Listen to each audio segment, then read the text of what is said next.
Assalamualaikum warahmatullahi wabarakatuh. Alhamdulillah, hari ini kita bisa bertemu lagi dalam acara akad pagi di Masjid Agung atau Masjid Biru akad 21 Desember 2025 dengan sehat walafiat. Dan sebelum acara kita mulai, marilah kita buka dengan bacaan basmalah. Untuk kali ini saya akan memperkenalkan untuk pengisi acara hari ini, yaitu izinkan saya memperkenalkan profil singkat beliau. Beliau bernama Dr. Adit Sofia SSM. Beliau seorang dosen di Fakultas Usguluddin UIN Sunan Kalijaga, Yogyakarta. Dan saat ini beliau menjabat sebagai Wakil Ketua Majelis Tabligh dan Ketajihan Pimpinan Pusat Aisyah.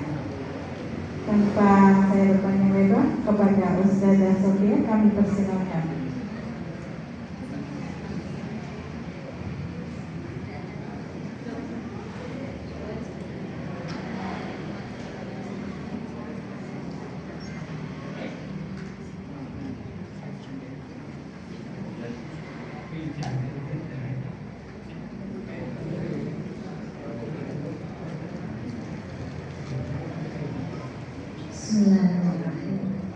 Assalamualaikum warahmatullahi wabarakatuh. Alhamdulillah, alhamdulillahilladzi arsala rasulahu bil-huda wa dinil haqq liyuzhirahu 'ala dini kullihi walau karihal musyrikun. Asyhadu an la ilaha illallah wa asyhadu anna Muhammadar Rasulullah. Allahumma sholli ala Muhammad wa ala alihi wa ashabihi ajma'in. Amma ba'du. Alhamdulillah, alhamdulillahirabbil alamin. Kita bersyukur semua biidznillah dengan izin Allah pada pagi hari ini kita dapat bertemu.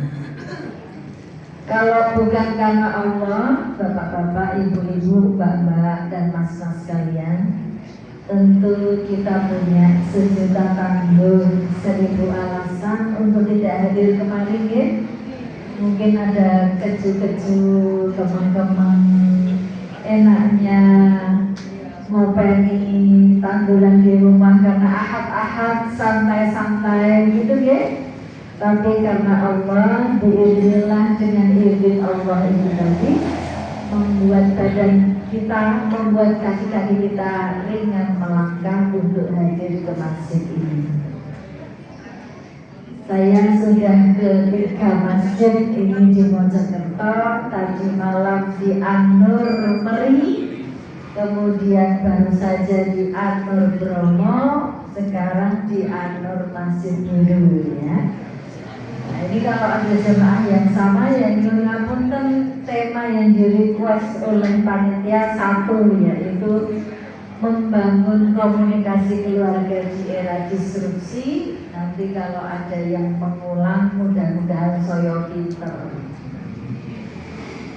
Insya Allah pada pagi hari ini, bapak-bapak, ibu-ibu sekalian, kita akan menggapai setidaknya 4 pahala. Pinter, 4 sekawan.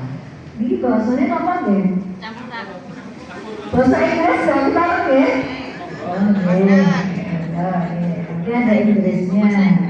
Bahasa Arab ya, sekarang ya bahasa Arab. Oh, nah ini Arab.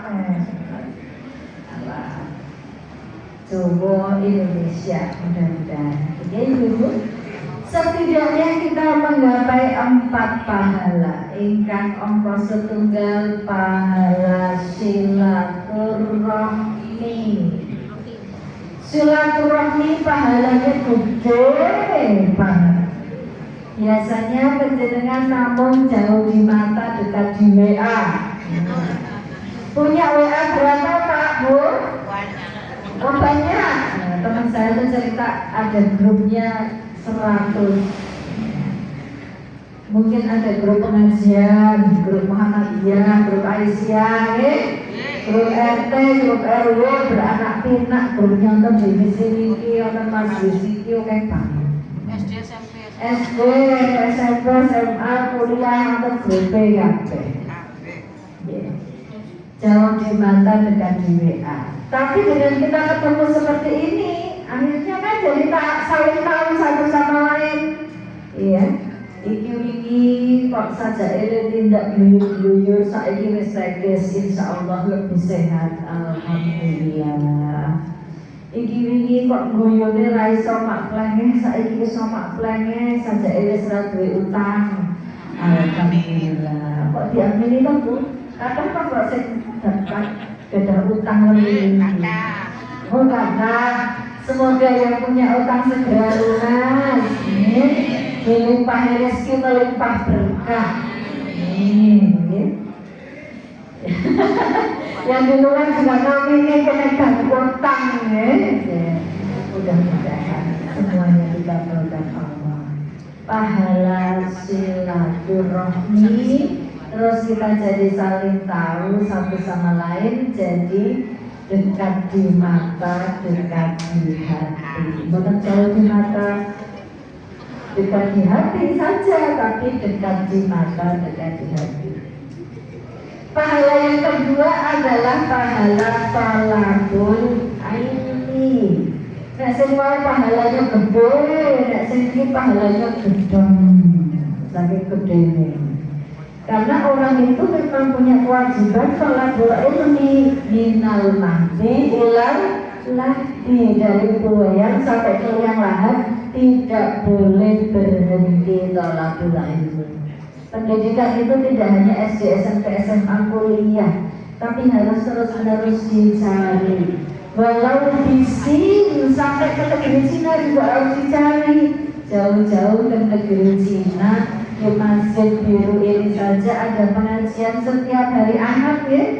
Harus selalu dikejar karena kewajiban kita memang thalabul ilmi fardhun ala kulli muslim. Setiap muslim dan muslimat wajib nimba ilmu.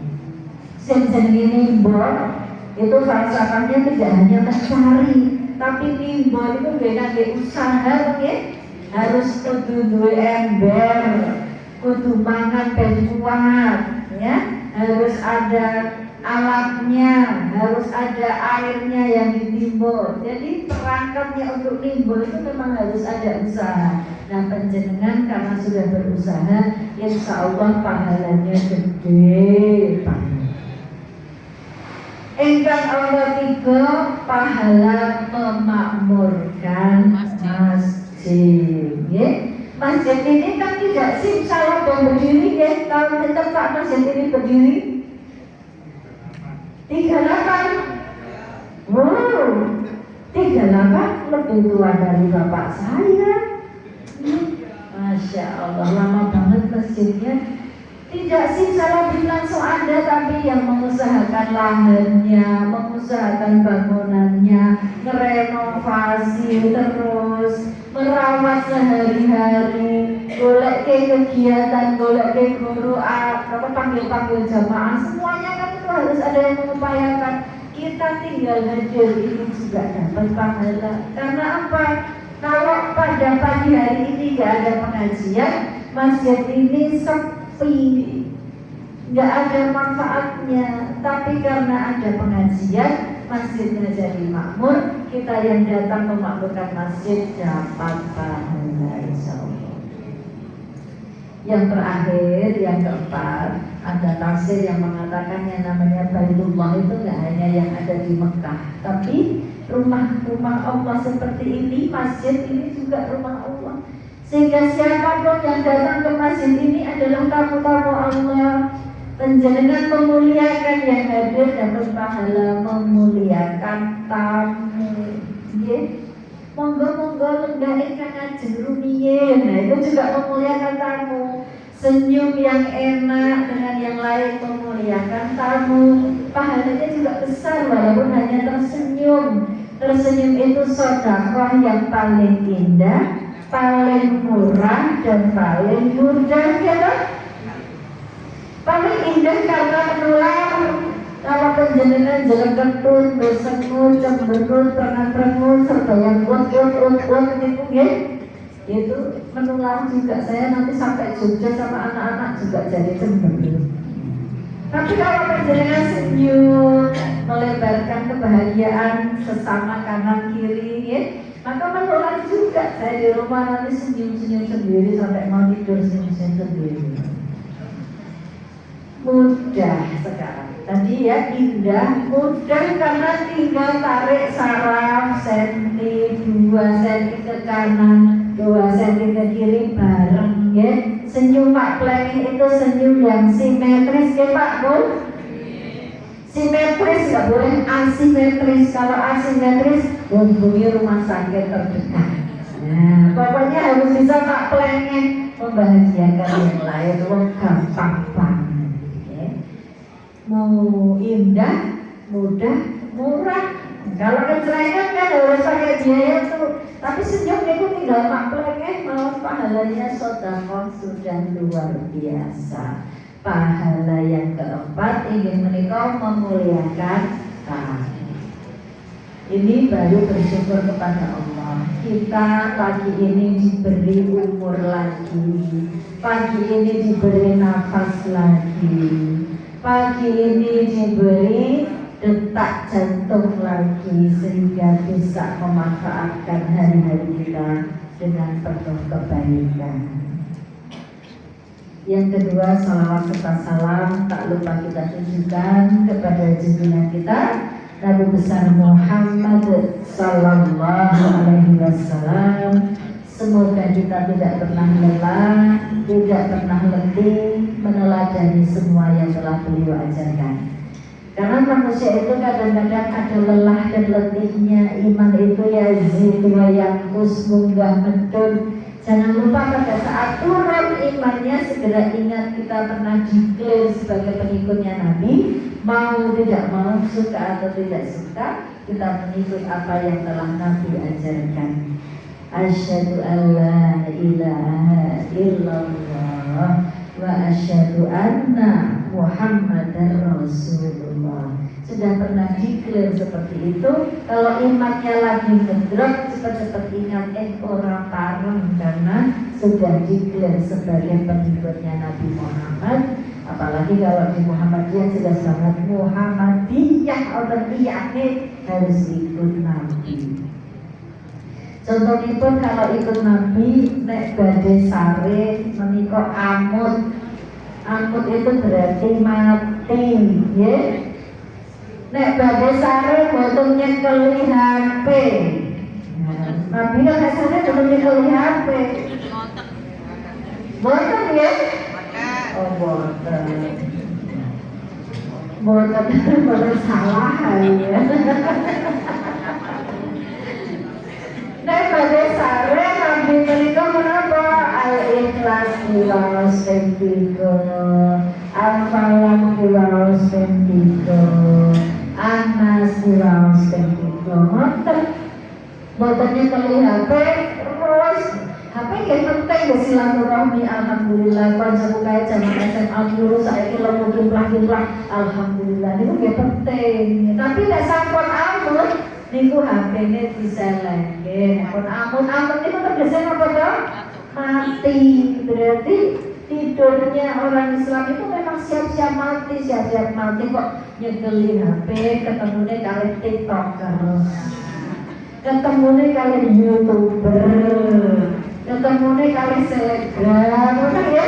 Diselengke HP-ne, manggon HP-ne itu. Tahu dia nama-namanya di bawah. Nek dereng ngantuk, ampun ke HP nulis dereng ngantuk nyekel terus nyekel driji. Subhanallah, subhanallah, subhanallah. Sateruse. Alhamdulillah, sateruse. Allahu akbar, Allahu akbar, Allahu akbar. Monten niku. Dereng ngantuk apa sing diapali? Al-Baqarah 1-5, ayat kursi, surat-surat pendek, doa-doa gini. Lesnya itu enak. Bangun tidur saya di alhamdulillah apa nek cara Nabi Alhamdulillahilladzi ahyana ba'da ma amatana. Jadi mau mati dihidupkan lagi, disyukuri. Ya. Data sebutan berubah-ubah. HP ku mau nanti boleh ini batal boten nonton nggih. Iso rambut rawat sebelah itu gulung kemul iki mau nggih. Soalnya itu mau sarene kalian ngeloni HP. Nek sare HP-nya bisa lagi terus ampun tenanan disyukuri diparingi umur dawa. Iku nek cara Nabi sare ngoten niku. Kita saged apa boten? Tenang dong ya. Salawat. Ini tadi baru yang kedua. Yang ketiga, matur nuwun kepada takmir Masjid An-Nur yang mempercayakan kepada saya pagi ini untuk kita sharing. Matur nuwun pada Pak Abdul Rahim yang dari awal mengawal supaya saya bisa sampai ke sini, silaturahmi dengan ibu-ibu dan bapak-bapak sekalian. Matur nuwun untuk semua kepercayaan ibu-ibu, bapak-bapak yang rawuh. Mudah-mudahan kita selalu tersambung dalam ikatan silaturahmi. Saya ingin mengajak bersenandung dulu Robbana Atina sama Robbana Hablana ya. Dengan kita sakit toh? Sakit. Setunggal kali tiga. Robbana Atina fid dunya hasanah wa fil akhirati hasanatan wa qina adzabannar.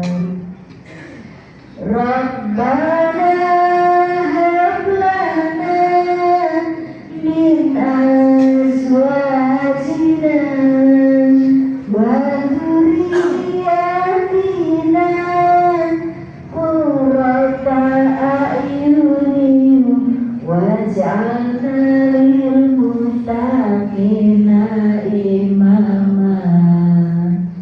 saya doakan semoga keluarga kita selalu sakinah, mawaddah, warahmah, para putranipun soleh dan solihah, selalu mendoakan kita baik kita masih ada maupun telah tiada. Ibu-ibu, bapak-bapak, mbak-mbak dan mas-mas sekalian, tema kita kan membangun komunikasi efektif di era disrupsi. Komunikasi keluarga tepatnya. Nah, sekarang pertanyaan saya, kenapa toh orang itu kalau berkeluarga atau kalau menikah disebut sebagai berumah tangga? Kenapa ya? Saya juga waktu itu cari-cari banyak referensi, nggak banyak orang nyebut itu. Maka saya pikir-pikir sendiri saja, saya juga berhak. Saya bukan dokter ya Mbak MC, Mbak Sari, tapi dokter. Kalau dokter itu ngomong ilmu baru boleh. Nek dokter pada nyuntik ulang gini. Mengapa orang menikah atau berkeluarga disebut berumah tangga? Karena ya yang diinginkan adalah sebuah rumah imajiner dan juga tangga imajiner. Jadi kalau orang menikah itu kan tujuannya membentuk suatu rumah yang bagus, keluarga yang bagus, jadinya RT-nya bagus, RW-nya bagus, kelurahannya bagus, kecamatannya bagus, ngerti ya? Kabupatennya bagus, provinsinya bagus, negaranya bagus. Iya. Masuk aja Bu, monggo. Maka tujuan kita untuk khaira ummatin ukhrijat linnas ta'muruna bil ma'ruf tanhauna 'anil munkar. Tujuan kita itu adalah supaya kita menjadi masyarakat yang baik. Nah, apa yang disebut dengan rumah imajiner? Sekarang kita rumah imajiner dulu ya. Rumah imajiner itu adalah ada fondasinya. Fondasi itu dasarnya, ya. Sebuah rumah kan ada fondasinya. Fondasi dalam keluarga itu iman dan takwa. Jadi yang namanya menikah itu ibadah, bapak-bapak, ibu-ibu. Kadang-kadang kan karena orang yang paling dekat dengan kita jadi paling yang belum tuh anggota keluarga. Tapi ingat bahwa menikah itu dasarnya ibadah, itu fondasinya. Menikah adalah ibadah yang paling lama. Kalau sholat begitu salam rampung, puasa begitu lebaran rampung. Tapi kalau menikah boten rampung-rampung. Sampai sekarang suami saya sudah wafat tahun lalu, Bapak Ibu sekalian, itu juga nggak rampung-rampung. Piye carane ngirit donga, piye carane bawa ke amal jariah, piye carane ilmunya tetap bermanfaat, tetap dipikirkan, nggak rampung-rampung. Ya, jadi itulah fondasinya harus ibadah. Maka kalau ada pertengkaran-pertengkaran sedikit, rapopo, sabar, sebenarnya juga ibadah. Kemudian yang namanya rumah itu ada dindingnya. Dinding itu berupa kesepakatan bersama, jam berapa harus pada pulang, kalau marahan harus gimana penyelesaiannya, ya? Sholatnya jamaah apa ora, ini adalah dinding yang kita bangun di rumah imajiner kita. Ingat bahwa dinding itu ada jendela dan pintunya, itu juga mengajarkan kita supaya serawung, bertetangga, bermasyarakat, memberdayakan umat. Itu adalah perwujudan dari dinding dan jendela kita.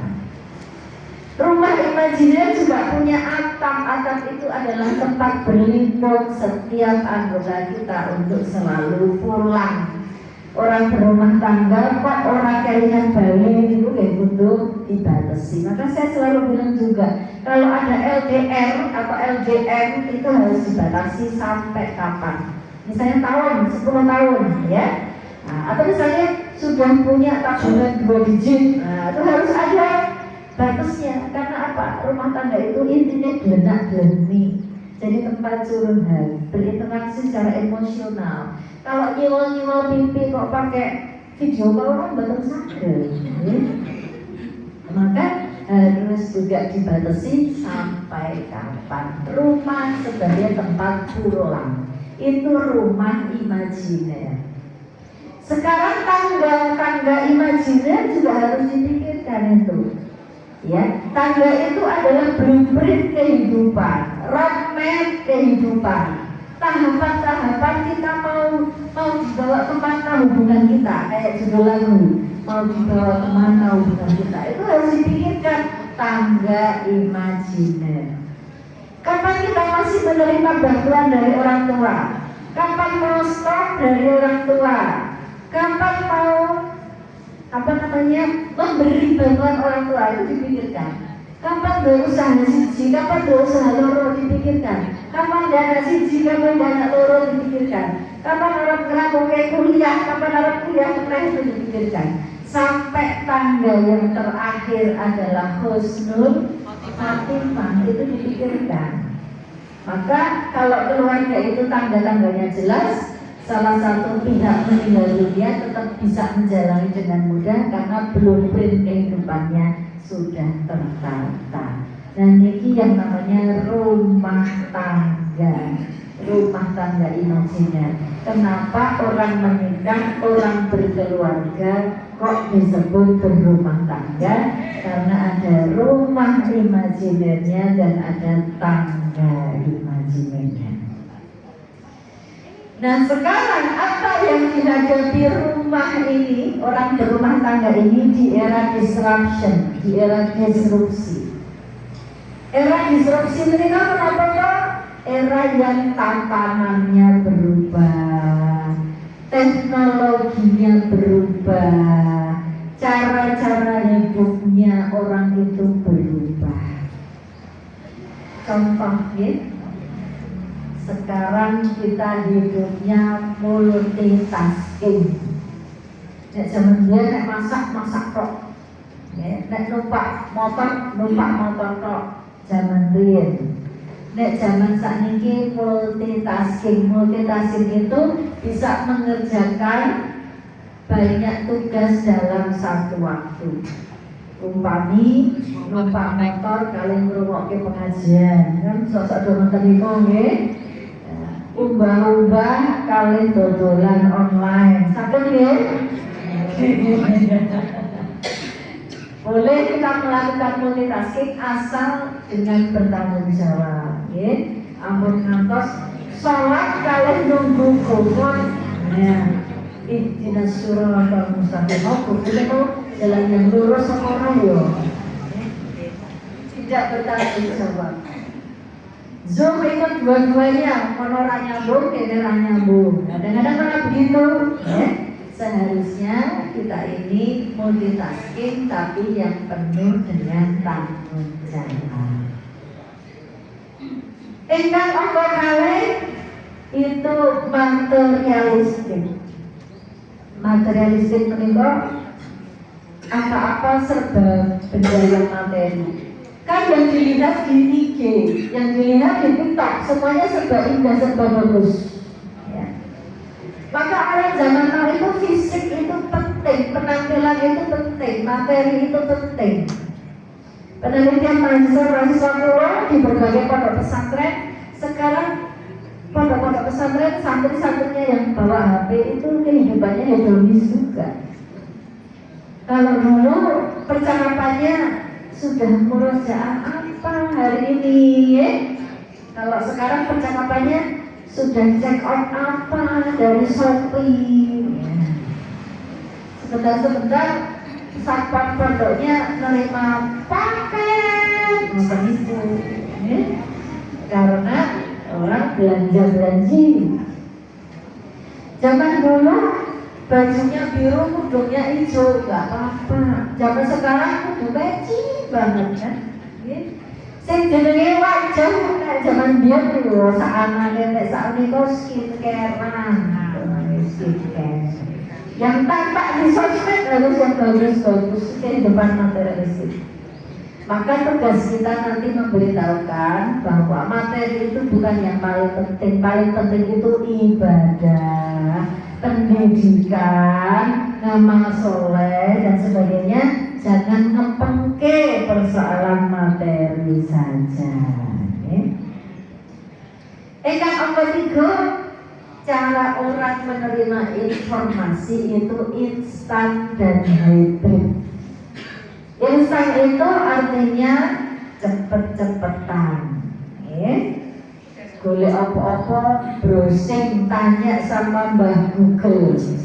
Makanya ada buku berbahasa Inggris. Terjemahannya sudah ada, judulnya adalah Matinya Kepakaran.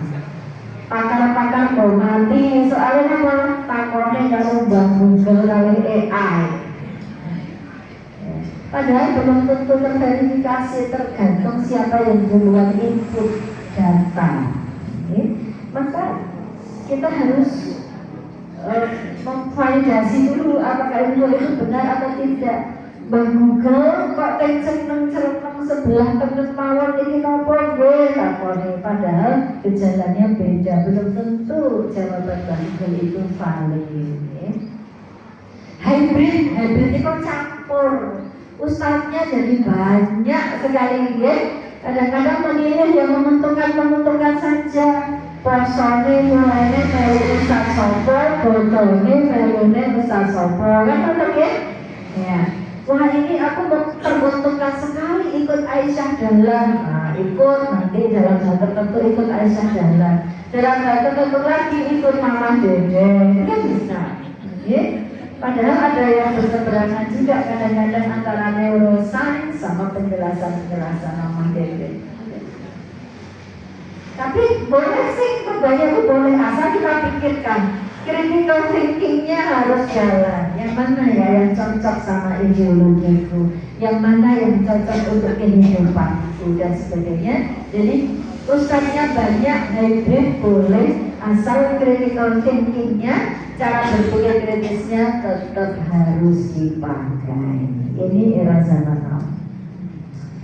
Selanjutnya kita ini sekarang anti mainstream ya, di era disruption seperti ini. Anti mainstream itu berpikir tidak seperti biasanya. Kalau zaman dahulu orang ditanya cita-citamu apa, jawabannya dokter lah, insinyur, guru, dosen, polisi, mengotak-ngotak mau. Tapi kalau zaman sekarang, anak teman saya tanya cita-citanya apa mas? Influencer. Coba ya. Itu nyata, saya tanya anak saya, itu kayak mas Zida dan Malkas, saya tanya-tanya gitu. Influencer. Terus saya diajak keliling sama Kementerian Pemberdayaan Perempuan dan Anak keliling kelurahan untuk mengatasi apa Bapak Ibu sekalian di Jogja, mengatasi keengganan anak-anak sekarang untuk SMP melanjutkan ke SMA. Kenapa enggan sekarang melanjutkan dari SMP ke SMA? Karena pada cita-citanya jadi YouTuber. Dipikirnya semua orang bisa kaya seperti Atta Halilintar, Raffi Ahmad begitu.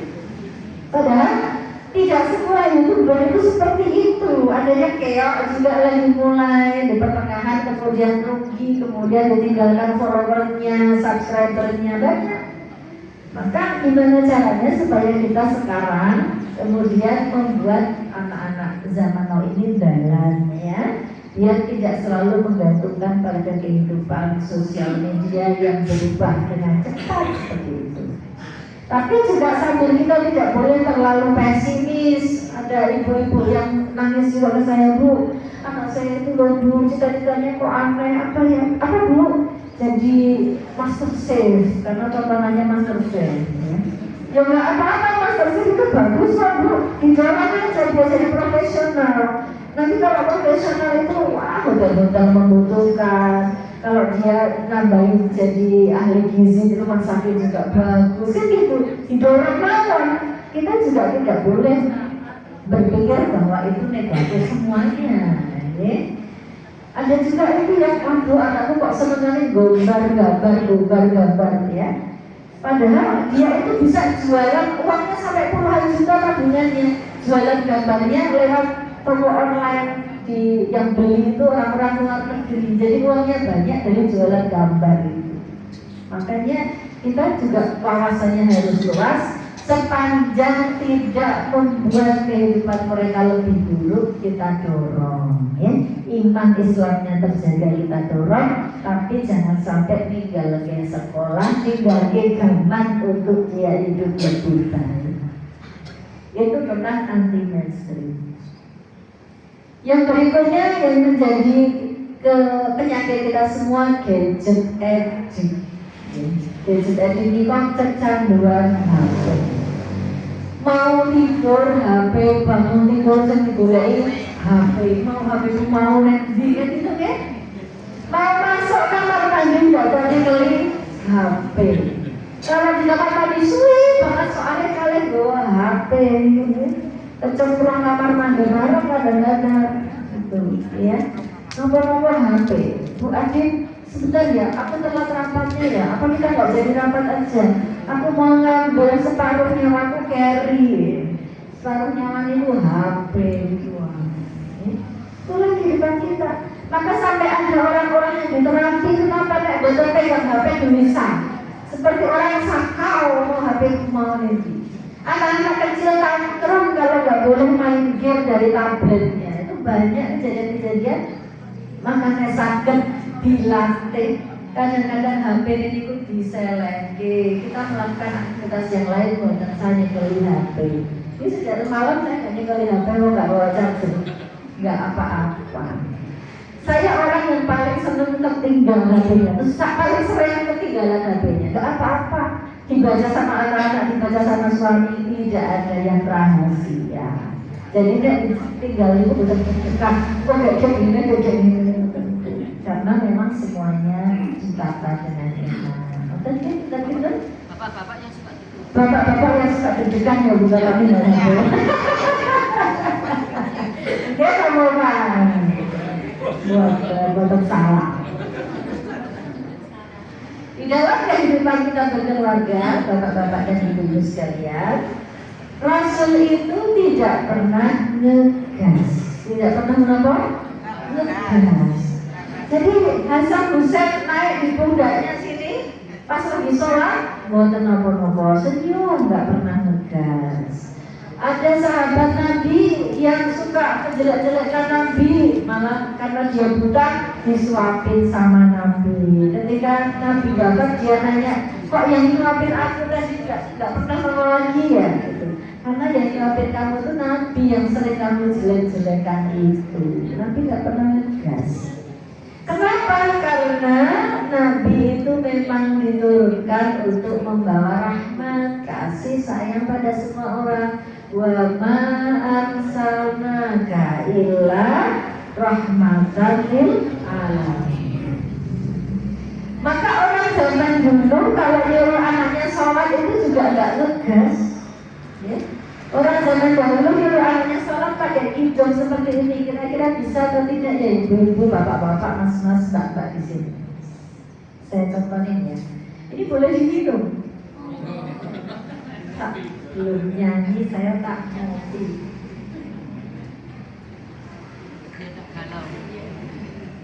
Manis banget.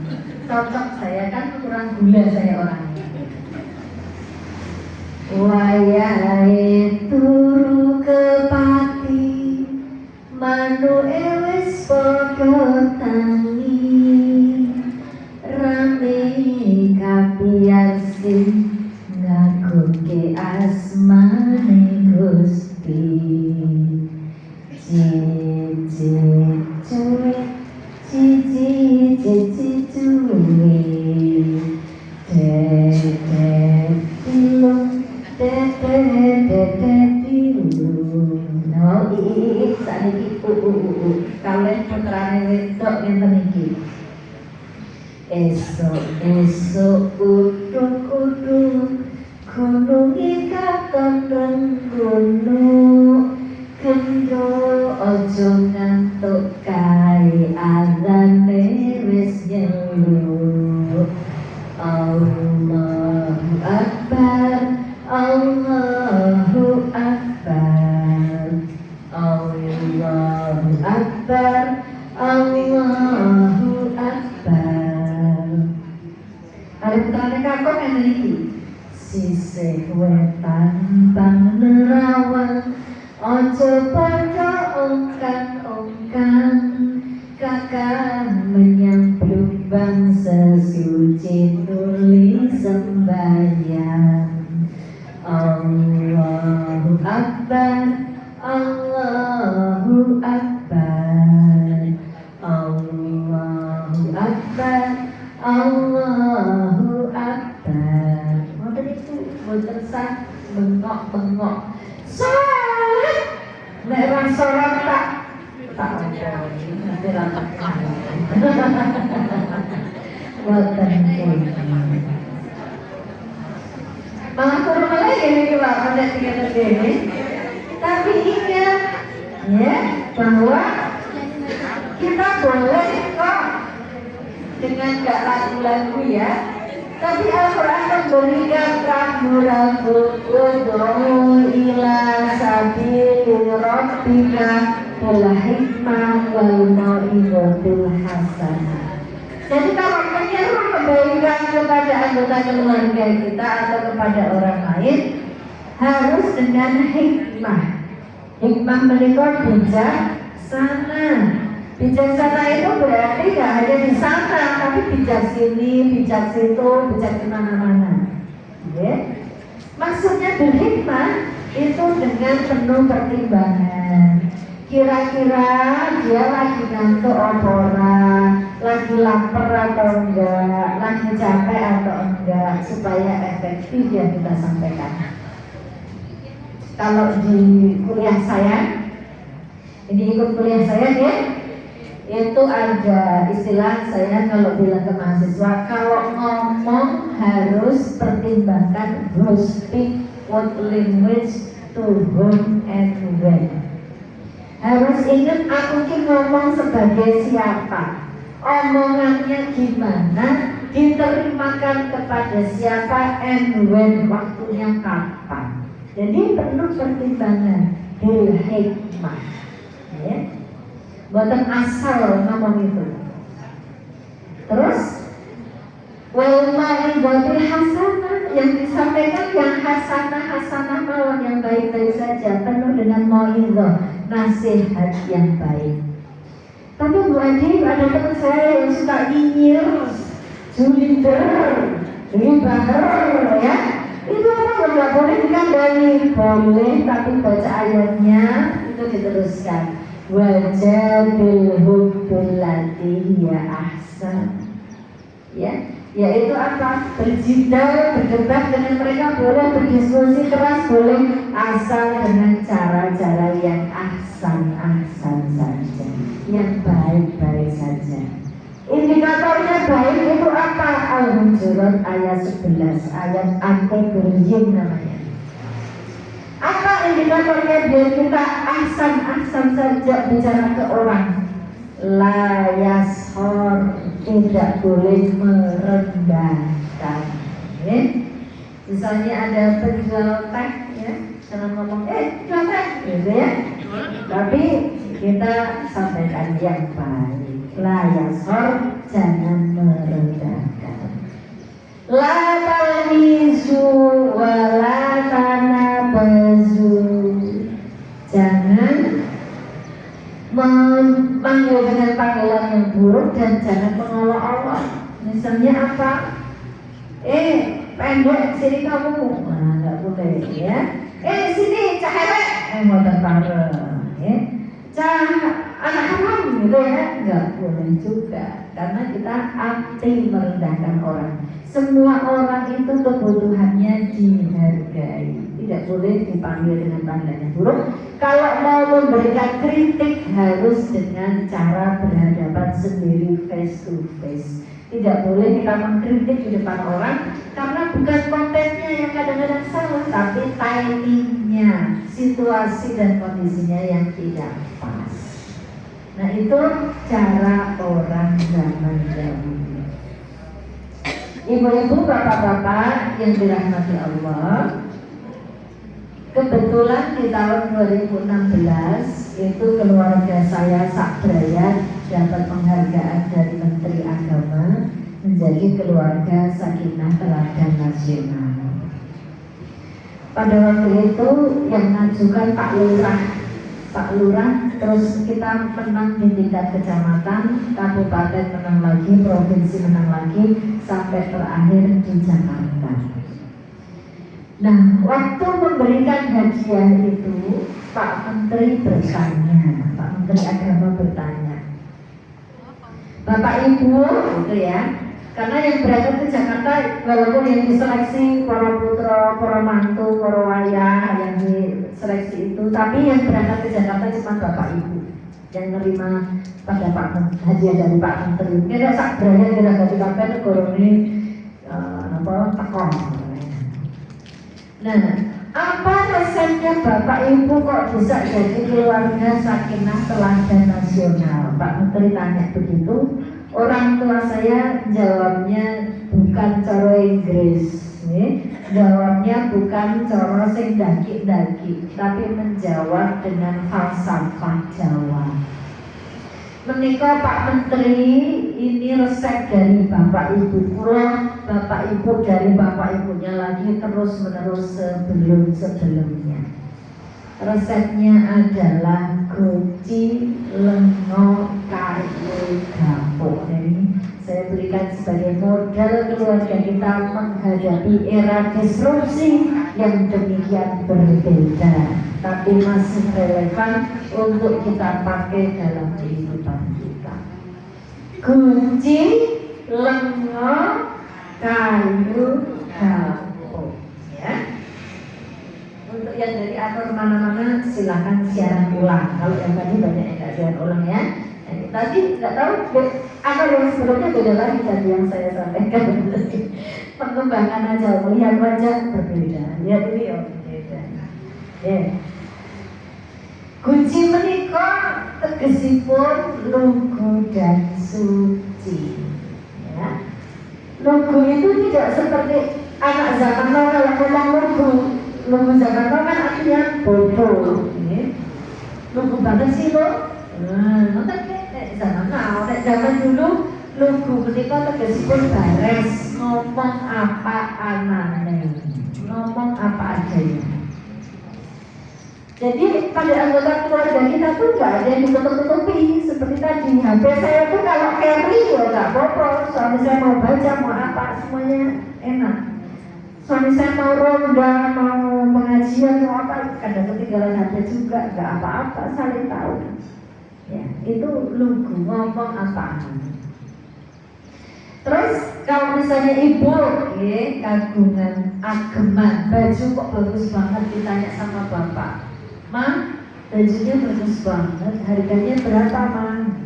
Harganya aslinya 300.000, tapi saya jawab 150.000 aja kok, Pak. Betul ya? Janjinya bukan bermasuk gorong, tapi karena nggak enak hati aja, udah dikasih duit malah dibelanjain untuk lampu kabel, ya. Nah itu bapak kalau lihat bukti transfernya itu ya mangkel, mangkel yang mengendap itu nanti lama-lama muntah, lama-lama meledak. Kadang bapak-bapak juga gitu Bu, Pak transfer pirang kalau bayimu senarang mulia ke anaknya kayak transfernya 1 juta, tapi yang dibilang ke ibu 500.000. Nah ya, janjinya bukan langsung borong juga, tapi sekarang lagi pegang duit 500.000. Nanti kalau Mbak Yunya istri saya minta transfer juga, biar pakai yang itu aja, gitu ya. Maka kalau kita lihat bukti transfernya kok nggak seperti itu, lama-lama mantel, terus jadinya gorong, jadinya bertengkar. Ingat bahwa menurut data BPS, Badan Pusat Statistik, di tahun 2024 perceraiannya kan 466, separuhnya lebih itu terjadi karena pertengkaran. Perselingkuhan jauh di bawahnya, ekonomi jauh lagi di bawahnya, tapi nomor 1 251.000-nya adalah pertengkaran. Pertengkaran itu ya seperti tadi, kemantelan yang mengendap terus nanti meledak. Aku karepe ngene, kowe karepe ngono. Aku pandangannya ngene, kowe pandangannya begitu. Kadang ngajinya sama, tiba-tiba salah satu ngajinya di tempat lain. Terus istrinya disuruh menjadi profil orang yang di tempat ngajinya itu bisa bercerai juga, pernah terjadi. Ngajinya bodoh-bodoh di sini itu kan enak. Tapi yang satu ngajinya udah berubah. Ngomong gue itu begini-begini sandalanmu, begini-begini pakaianmu sekarang harus begini bubar. Akhirnya bubar itu keluarga. Ada yang begitu. Gara-gara ngajinya beda. Jadi Bapak Ibu sekalian, ini gu dulu ya. Lugu artinya ngomong apa anaknya. Yang berikutnya adalah ci. Ci itu suci. Suci artinya husnudon, berbaik sangka. Yeah. Lawannya adalah suudon, berburuk sangka. Misalnya malam-malam kok bapak masih WA-an tuh, Pak kok masih WA-an, mesti karo mantan. Nggih, kon dimesthek-mestheke itu mesti WA-an karo mantan. Iku naminipun suudon. Harusnya kalau menyapa alun-alun bertanya, itu dengan pertanyaan Bapak Ibu, jangan dengan pernyataan.